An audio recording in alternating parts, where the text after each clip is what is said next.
2017-18 Spanish constitutional crisis development. Referendum and subsequent events. Despite the suspension, the Catalan referendum was held on October 1, 2017, as scheduled by the Generalitat. Over 12,000 officers from the National Police Corps and the Civil Guard were deployed throughout Catalonia in an effort to close off polling stations and seize all election material to prevent the vote from taking place. The Spanish government was forced to call off police raids after clashes with protesters resulted in 2 people seriously injured, one for a gun shot against the eye and the other one due to a heart attack. 893 civilians and 431 agents of the Nacional Police and the Civil Guard were reported to have been injured initially. According to some Spanish media, these previously reported figures may have been exaggerated. The Guardian's columnist, Peter Preston, said the number of injured hadn't been independently checked, while he still described the police action as violent and frightening. However, the official College of Doctors of Barcelona, Comitè de Metges de Barcelona, stated that professionalism and independence of doctors cannot be questioned because they act under a deontological code to attend and diagnose patients. The judge, who is currently investigating the accusations of police violence, had already identified 218 people injured on October 10, 20 of whom were police officers. The events of 1 October sparked a public outcry in Catalonia, with hundreds of thousands taking to the streets to protest Spanish police violence. On October 3, 2017, as huge protest rallies and a general strike took place in Catalonia, King Felipe VI delivered an unusually strongly worded televised address in which he condemned the referendum organizers for acting outside the law, accusing them of unacceptable disloyalty and of eroding the harmony and coexistence within Catalan society itself. He also warned the referendum could put the economy of the entire northeast region of Spain at risk. Reactions to the king's speech were mixed. Party officials from the PP and Ciudadanos praised the king's commitment to legality, whereas leaders from Unidos Podemos and Catalunya en Comú criticized it as unworthy and irresponsible, paving the way for a harsh intervention in Catalan autonomy. SOS leaders expressed support for the king's words in public, but were reported to be privately dissatisfied that the king had not made any call to encourage understanding or dialogue between the Spanish and Catalan governments. On 5 October, the Constitutional Court of Spain suspended a future parliamentary session, scheduled for 9 October, that was planned in order to push for a declaration of independence. On 5 October, Banco Sabadell, the second largest bank based in Catalonia, announced its decision to move its legal headquarters out of the region amid economic uncertainty over the future of Catalonia's political situation ahead of the projected unilateral declaration of independence the ensuing week, which had seen sharp falls in the group's share prices the previous day and rating agencies downgrading the region. Concurrently, CaixaBank, the biggest bank in the region and the third largest in Spain, also announced it was considering redomiciling outside Catalonia. This sparked a massive business exit in the ensuing hours, with companies such as Abertis, Gas Natural, Grifols, Fursa Energies Renovables, Agbar, Freixnet, Codernu, Idelia Foods, San Miguel Beer and Planeta Group also announcing or considering their intention to move their HQs out of Catalonia. The Spanish government announced on Friday 6 October that it would issue a decree allowing companies based in Catalonia to move out of the region without holding a shareholders' meeting. Within 2 weeks, more than 1,000 business and firms would move out of Catalonia.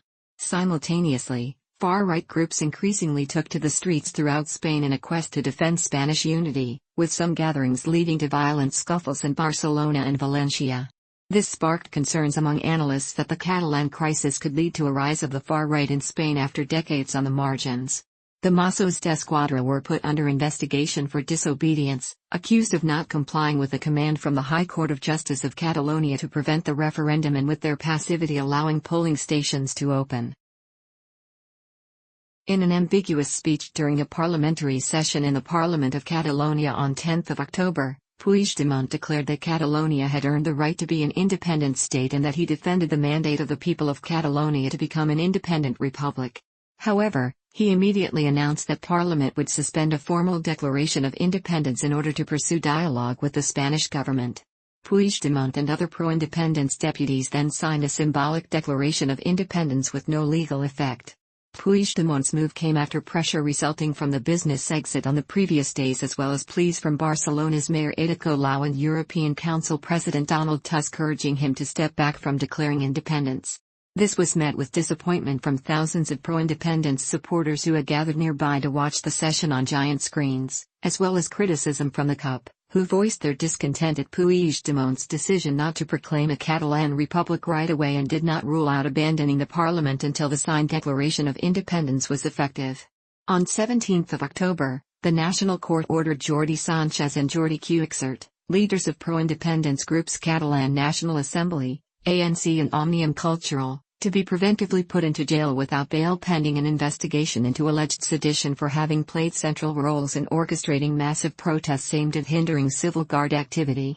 They were accused of leading the protest of tens of thousands of people that surrounded the Catalan Economy Department offices on September 21, 2017, heeding a call made by Òmnium Cultural and ANC during which 3 vehicles of the civil guard were vandalized and their occupants forced to flee into the Economy Department building. A court clerk remained trapped until midnight inside the building and had to flee by the roof, while several agents were trapped throughout the night as demonstrators shouted outside, "You won't get out."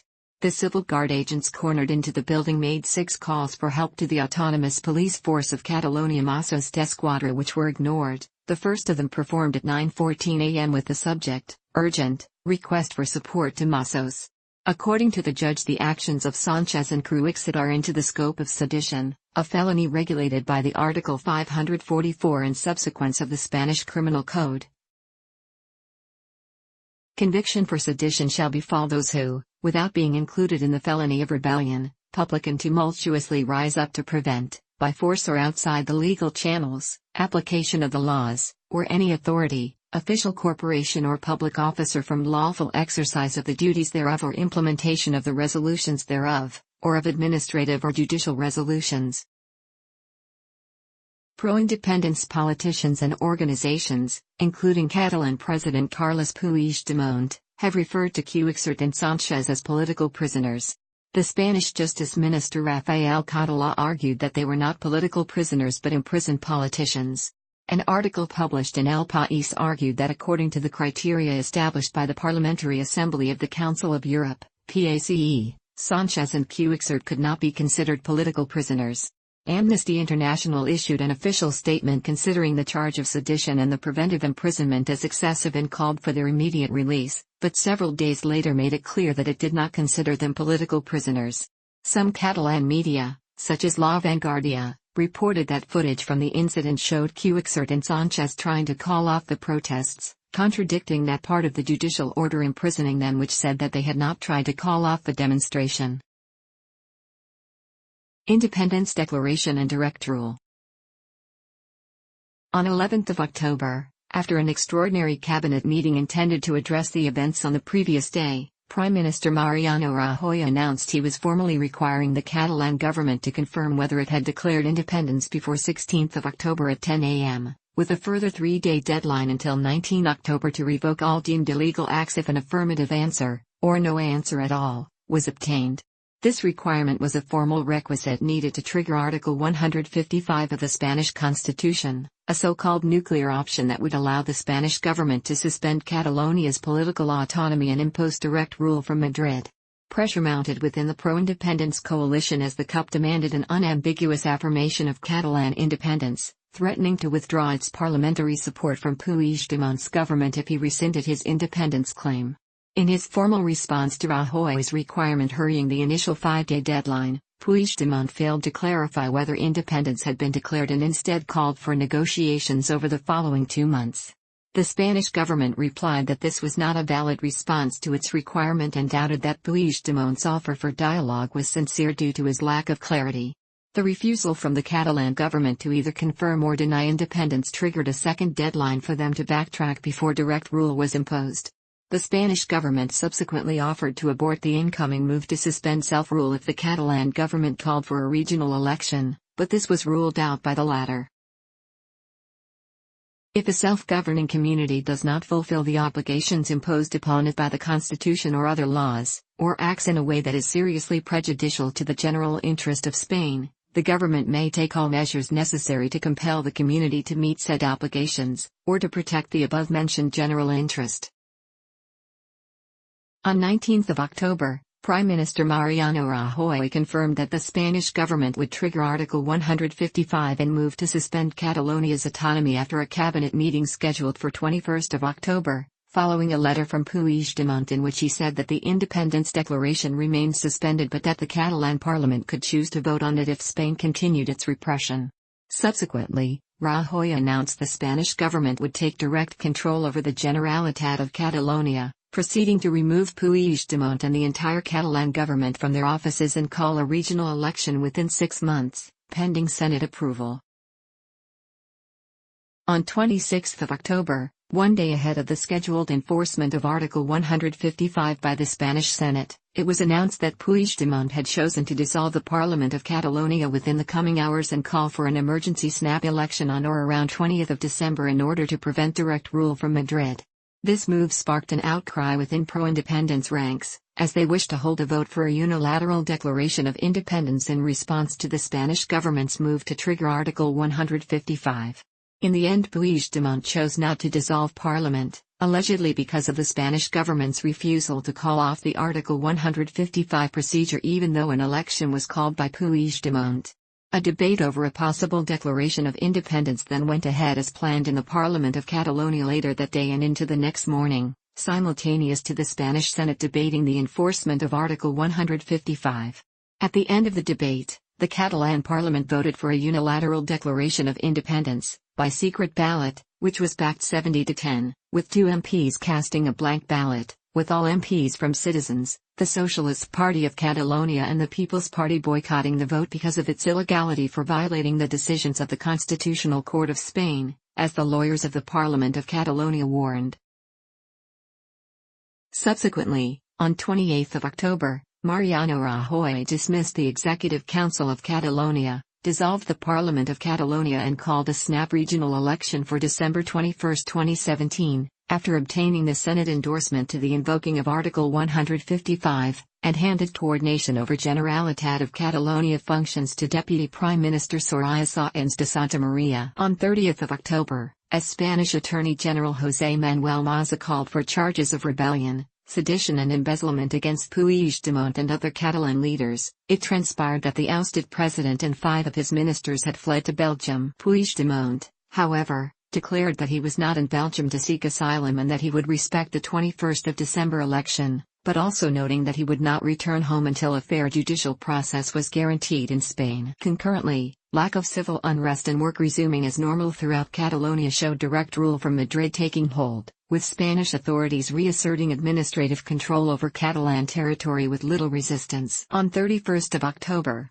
the Independence Declaration was suspended by the Constitutional Court of Spain. Spain's National Court, Spanish, Audiencia Nacional, summoned Puigdemont and 13 other members of his dismissed government to appear on 2 November to respond to the criminal charges pressed against them. It was later ordered by the judge that 8 members of the deposed Catalan government, including Puigdemont's deputy and ERC leader, Oriol Junqueras, be remanded in custody without bail after testifying for posing a flight risk, with the 9th, Santi Vila, being granted a €50,000 bail. Spanish prosecutors sought a European arrest warrant for Puigdemont and 4 other members who had remained in Belgium and refused to attend the hearing. The EA demanding Puigdemont and his allies' arrest was officially issued to Belgium the next day, on 3 November, which Belgium said they would study before making any decisions. The detention of the former Generalitat members led to increased protests in Catalonia, with thousands calling for freedom for whom they viewed as political prisoners. Puigdemont declared from an undisclosed location in Belgium that he regarded the detentions as an act that breaks with the basic principles of democracy. In contrast, a separate case against other Catalan lawmakers was adjourned by the Supreme Court, Spanish, Tribunal Supremo,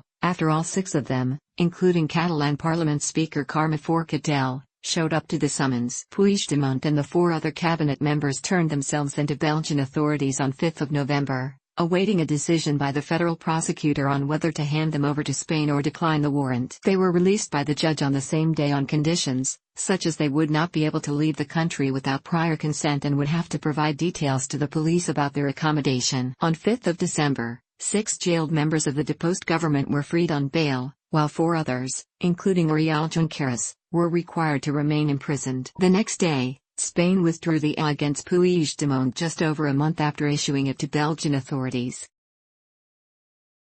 Regional election and investiture. The 21st of December regional election called by Rajoy resulted in pro-independence parties retaining a reduced majority with 70 seats overall, with Puigdemont's coalition, Junts per Catalunya, JXC, performing above expectations. With 36 seats, the main anti-independence party, Citizens, emerged as the largest in the parliament, whereas Rajoy's People's Party was severely mauled after being reduced to 4.2% of the share in 4 out of 135 seats. Inés Arrimadas, Citizens' leader in the region, announced she would not try to form a government on her own, instead waiting and see how negotiations between pro-independence parties evolved, due to them commanding a majority against her hypothetical candidacy. As the candidate of the most voted party within the pro-independence bloc, Puigdemont intended to be re-elected as president, but this was hampered by the fact he risked being arrested by Spanish authorities upon returning from Brussels. Further, pro-independence parties could only command 62 seats, 6 short of a majority, as in practice 8 of their elected deputies were either in Brussels with Puigdemont or in preventive detention. After the Catalan Parliament elected Roger Torrent as new speaker, Puigdemont was proposed as candidate for re-election as president of the Generalitat. However, facing arrest on possible charges of rebellion, sedition and misuse of public funds, the Catalan Parliament delayed Puigdemont's investiture after Constitutional Court ruled that he could not assume the presidency from abroad. With other pro-independence leaders assuring the pro-independence movement should outlive Puigdemont in order to end the political deadlock, the former Catalan president announced on 1 March he would step his claim aside in order to allow detained activist Jordi Sánchez, from his Junts per Catalunya alliance, to become president instead. However, as Spain's Supreme Court did not allow Sánchez to be freed from jail to attend his investiture ceremony, Sánchez ended up giving up his candidacy on 21 March in favor of former Catalan government spokesman Jordi Turull, who was also under investigation for his role in the referendum. Turull was defeated in the first ballot of a hastily convened investiture session held on 22 March, with only his Junts per Catalunya alliance and ERC voting for him and the Popular Unity candidacy abstaining, resulting in a 64-65 defeat. The next day, and less than 24 hours before he was due to attend the second ballot, the Supreme Court announced that 13 senior Catalan leaders, including Turull, would be charged with rebellion over their roles in the 2017 unilateral referendum and subsequent declaration of independence. Larina sent 5 of them, including Turull and Carme Forcadell, previous Catalan Parliament Speaker, to preventive jail, being the others already in preventive jail or exile. In anticipation of this ruling and in order to avoid appearing in court, Marta Rovira, ERC's General Secretary and Deputy Leader to jail Oriol Junqueras, fled the country to Switzerland in self-exile. As a result, the Parliament Speaker Roger Torrent cancelled Turull's second investiture ballot. Thousands took the streets of dozens of Catalan cities to show discomfort with the decision of the court. The European arrest warrant against Puigdemont was reactivated just as he was in a visit to Finland, but he had already left the country for Belgium before Finnish authorities received it. On his way to Belgium on 25 March he was caught and detained in Germany while crossing the border from Denmark. On 4 April he was released on bail after the state court in Schleswig rejected extraditing him for rebellion, though he may still be extradited on corruption charges.